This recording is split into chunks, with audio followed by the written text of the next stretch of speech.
Kali ini aku akan mengisahkan tentang Filin, keluarga Lainobel. Lainobel mempunyai strata yang paling rendah di antara para bangsawan. Ekonominya juga yang paling mepet. Mereka itu selalu disuruh-suruh sama bangsawan yang di atasnya. Mereka nggak punya kuasa apapun di sosial bangsawan. Bahkan keluarganya Filin ini yang paling miskin di antara para Lainobel. Filin adalah gadis manis berambut coklat madu, matanya hijau layaknya rerumputan. Fisiknya sendiri lebih kecil dibandingkan dengan anak-anak seumurannya. Tingginya sekitar 140 cm ketika memasuki Royal Academy. Dia mempunyai ayah bernama Kasik, ibunya bernama Teresia, dan dia mempunyai adik bernama Konrad. Tapi sayang ibunya telah naik tangga menjulang tinggi yang meninggalkan Konrad dan Filin sendirian, dan ayahnya pun menikah lagi dengan wanita bernama Jonasara. Short story Filin. Tuanku ialah Rosman sama. Sebenarnya settingnya ini setelah mereka itu habis dari Royal Academy. Kalau nggak salah pada part keempat volume keempat. Dan pada momen ini Filin itu mengingat masa lalunya tentang pertemuan pertamanya dengan Rosman tuannya. Ketika Filin sudah berumur 7 tahun, pada musim dingin dia pun dibawa ke kastil untuk diresmikan sebagai bangsawan. Dia di sini mengenakan gaun merah yang pernah dipakai ibunya yang dicocokkan untuknya. Membuat motivasinya di sini naik bersosialisasi dengan anak-anak yang lainnya dengan memakai baju kenang-kenangan ibunya. Dia di sini di kamar bersama dengan bibi buyutnya. Wanita ini saudara neneknya Filin dari pihak ayahnya. Para Lainobel layaknya Filin ini sangat kesulitan dalam mencari pelayan sesama Lainobel. Mereka umumnya ditemani sama kerabatnya. Neneknya di sini berkali-kali menasihatinya untuk tetap berhati-hati dalam menjaga sikapnya. Dia tetap patuh dan sopan dalam bertindak berbicara dengan anak-anak yang seumurannya karena mereka yang paling rendah derajatnya bahkan di antara para Lainobel. Ketika dia menunggu di ruang bersama dengan anak-anak seumurannya, di sini ada satu gadis yang menarik perhatiannya. Ia terpesona akan kilauan rambut biru gelap langit malamnya, disempurnakan dengan hiasan rambut yang sama sekali tak dia kenal. Filin di sini mau nggak mau membandingkan antara dirinya dengan gadis itu. Sekali melihat saja semua orang akan tahu bahwa itu adalah baju baru yang dikhususkan untuk event kali ini. Dibandingkan gaunnya ini terasa merah pudar. Diberitahu neneknya kalau gadis itu bernama Rosman sama, seorang Arknobel yang telah diadopsi oleh keluarga Arkduk. Itulah pertemuan pertama Filin dan Rosman. Di sini Filin itu nggak mengira kalau dia itu bisa menjadi pengikutnya Rosman nantinya. Neneknya di sini melarang Filin untuk melihat Rosman sama terlalu lama. Itu sangat tidak sopan. Tapi Filin di sini nggak bisa mengalihkan pandangan darinya. Dia itu jarang sekali bertemu dengan gadis seumurannya, apalagi mempunyai fisik yang sama-sama kecilnya. Ketika ibunya Teresia masih hidup, dia terkadang punya teman main dari teman-teman ibunya itu yang mempunyai anak seumuran dengannya. Tetapi ketika ibunya meninggal digantikan sama Jonasara, teman-temannya Jonasara juga masih muda, belum mempunyai anak yang seumuran dengan Filin. Yang membuat Filin sudah tak berinteraksi dengan anak-anak yang seumurannya lagi. Dia hanya bermain dengan adiknya sendiri, dan adiknya pun juga masih kecil, masih terbata-bata, belum banyak kosakatanya. Neneknya di sini berpesan kalau bangsawan itu harus berinteraksi dengan bangsawan yang seterata dengannya. Lainobel itu harus bermain dengan Lainobel juga. Filin di sini bingung karena nggak diberitahu anak-anak Lainobel itu yang mana aja. Saat itu Rosman pun berhenti melihat keluar jendela. Dia pun mulai melihat ruangan sekitarnya sampai mata emas indahnya bertemu dengan mata Filin di sini. Dia tersenyum dan melambai padanya. Tetapi Filin di sini kebingungan, tak tahu bagaimana harus meresponnya. Akhirnya Filin di sini menyesal, dia harusnya membalas senyum dan lambaiannya. Peresmian bangsawan pun dimulai. Acara itu berjalan sesuai info ayahnya. Setelahnya debut sosial musim dinginnya. Waktunya memainkan hardspell. Dia di sini dipanggil sama Ferdinand dan Jonasara di sini memberikan hardspell kecil yang dulu milik ibunya. Filin di sini mainkan lagu yang diajarkan Jonasara kepadanya. Setelah penampilannya, dia di sini dipuji sama ayahnya, Jonasara dan neneknya. Tapi lagu yang dipilih anak berikutnya dan permainannya itu lebih bagus dan kesulitan lagunya lebih tinggi. Sama halnya berikutnya lagi lebih baik daripada sebelumnya. Filin di sini merasa kalau dia itu sudah banyak sekali latihannya. Jadi dia itu tak bisa membayangkan betapa kerasnya para bangsawan tinggi berlatih. Sekarang gilirannya Rosman yang berjalan ke atas panggung dengan sangat elegan. Bahkan duduknya aja itu kelihatan sangat anggun. Auk di sini nyeritain kenapa dia itu diadopsi. Tersentuh akan belas kasihannya kepada panti asuhan. Dia pantas menjadi Saint Ehrenfest karena mananya yang sangat melimpah. Dan dia pencetus industri yang bisa memakmurkan Ehrenfest nantinya. Melihat Rosman yang tersenyum elegan di sini, Philin paham kalau Rosman benar-benar terlihat indah. Tetapi secara kasat mata, Rosman tak berbeda dengan gadis pada umumnya. Para orang dewasa juga terlihat curiga dengan cerita itu semuanya. Musisi muda dan cantik memberikan heart spell-nya. Rosman pun mengawalinya dengan nada yang sangat tinggi. Lagu yang dia mainkan berada pada tingkatan yang benar-benar berbeda dengan yang dimainkan sama anak-anak yang lainnya. Melodinya juga terdengar sangat indah dengan suara kekanak-kanakannya tetapi dengan intonasi yang pas. Luar biasa. Bukankah itu lagu yang akan diujikan di Royal Academy nanti? Skill musiknya benar-benar luar biasa. Pujian dan kekaguman orang-orang melihat gadis semuda itu sudah ahli dalam memainkan heart spell-nya. Cahaya biru muncul dari cincinnya. Philin di sini mengedipkan matanya seolah melihat ilusi di sana. Para orang dewasa, ayahnya, ibu tirinya, dan neneknya semuanya juga tercengang membelalakan matanya. Terdengar teriakannya Ferdinand yang menegaskan kesuciannya Rosmine. Orang-orang di sini mulai mengangguk dan mengakui memang gadis itu bukanlah gadis biasa. Para orang dewasa di sini mengeluarkan stepnya seakan menyambut cahaya biru itu. Rosman sama di sini melambaikan tangannya dan tersenyum sambil meninggalkan panggung tersebut. Ayah Philin di sini terkesan dengan mana melimpahnya, tetapi dia tidak yakin dengan belas kasihnya. Dugaannya nanti Rosman itu tidak akan memperlakukan dengan belas kasih kepada para lay Nobel, berbeda dengan Mad Nobel maupun Arch Nobel. Jadi di sini dia itu menyarankan kepada Philin untuk tetap berhati-hati ketika di sekitarnya Rosman saat menghadiri Royal Academy karena mereka nanti akan seangkatan. Esok harinya, Philin yang masih mengingat nasihat ayahnya untuk menjaga jarak dengan Rosman sama nanti, dia dengan gugup memasuki playroom musim dingin ini. Tapi ketika dia masuk, ternyata berbeda dengan yang dia bayangkan. Semua orang memainkan permainan kartu yang diperkenalkan oleh Rosmine, dan di sana tidak ada perbedaan antara Lay Nobel, Mad Nobel maupun Arch Nobel. Setiap orang dihargai sesuai dengan usahanya. Guru pun juga mengajarkan kepada semua orang secara merata. Semua orang berlatih huruf dan matematika bersama-sama. Bahkan musisinya Rosmine dan Wilfried di sini ngajari semua orang bermain hardspell. Pada titik inilah Philin di sini paham betapa berbedanya kualitas gurunya, cara mengajarnya maupun alat musiknya. Ketika semua orang itu sedang belajar, Rosman di sini membaca buku yang sangat tebal sambil menulis cerita untuk buku barunya.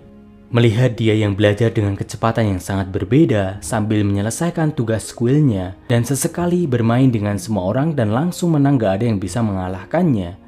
Ditambah ketika dia mainkan hardspell yang sangat indah, dibarengi dengan cahaya yang sangat menakjubkan, itu sangat wajar jika dia dipanggil sebagai Saint Ehrenfest.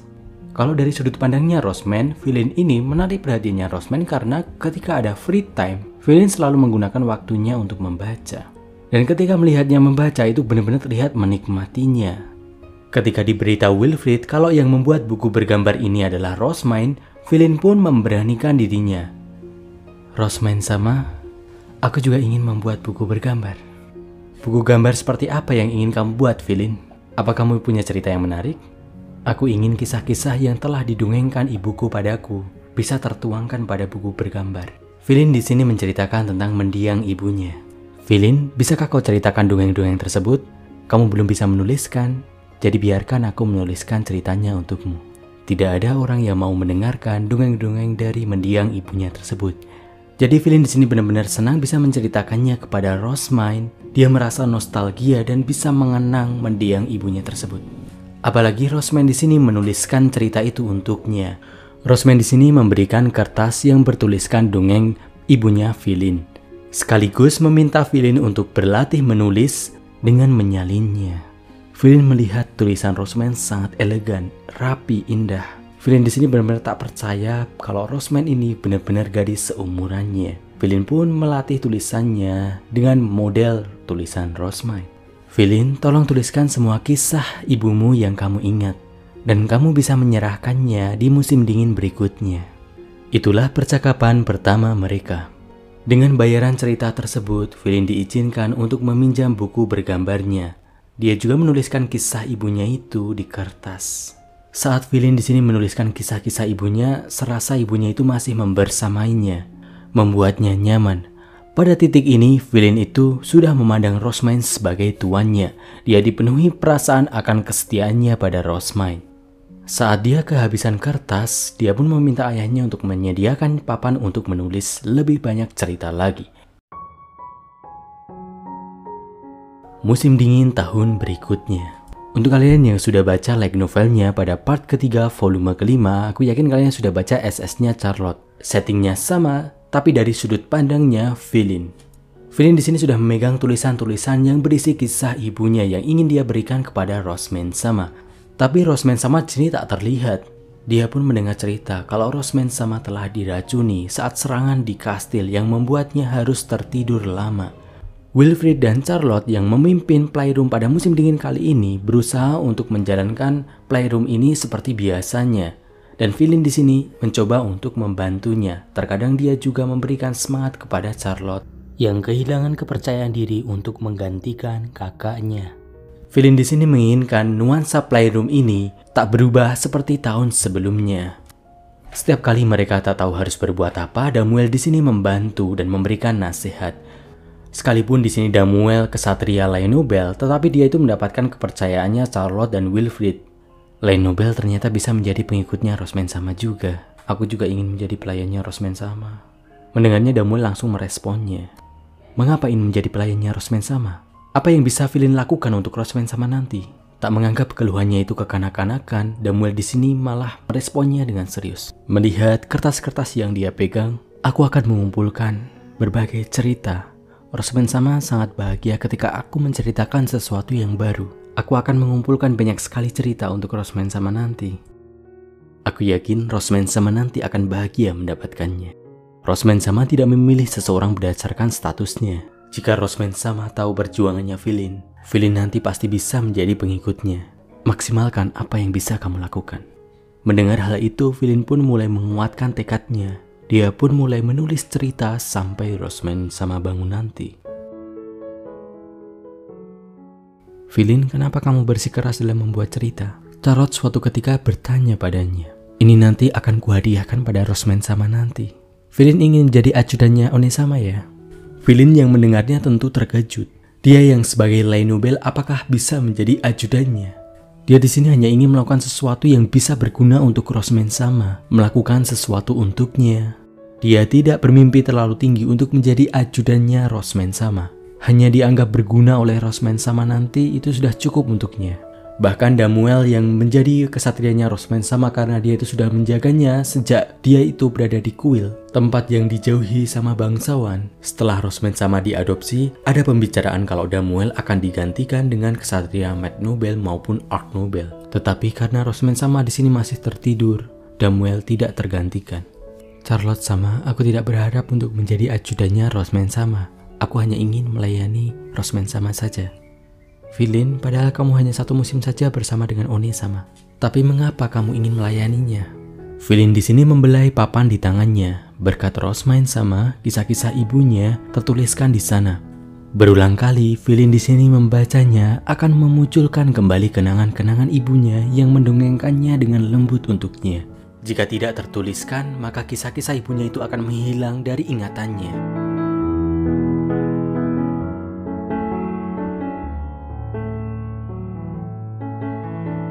Bahkan pada waktu ini saja, banyak sekali cerita-cerita yang sudah Filin tak ingat lagi.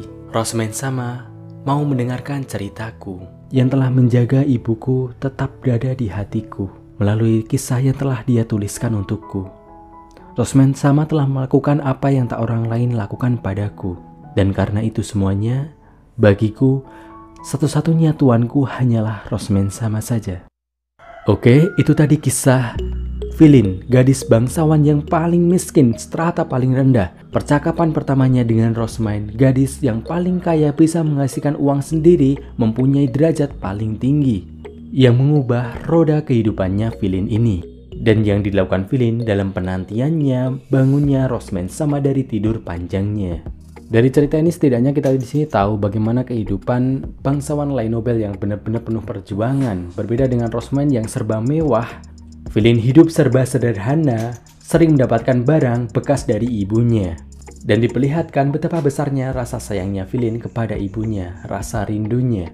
Dan Rosmind lah yang telah membangkitkan kenangan itu yang menjadi sesuatu yang benar-benar tak tergantikan. Sebenarnya setelah momen ini masih ada kelanjutannya ya, dan di sini menceritakan Harmut dari sudut pandangnya Villain ketika dia berada di kuil. Silahkan cek sendiri, berada di deskripsi. Ringkasnya aja, Harmut di sini sangat luar biasa. Harmut di sini sangat semangat ketika berada di kuil, yang banyak bangsawan menghindarinya.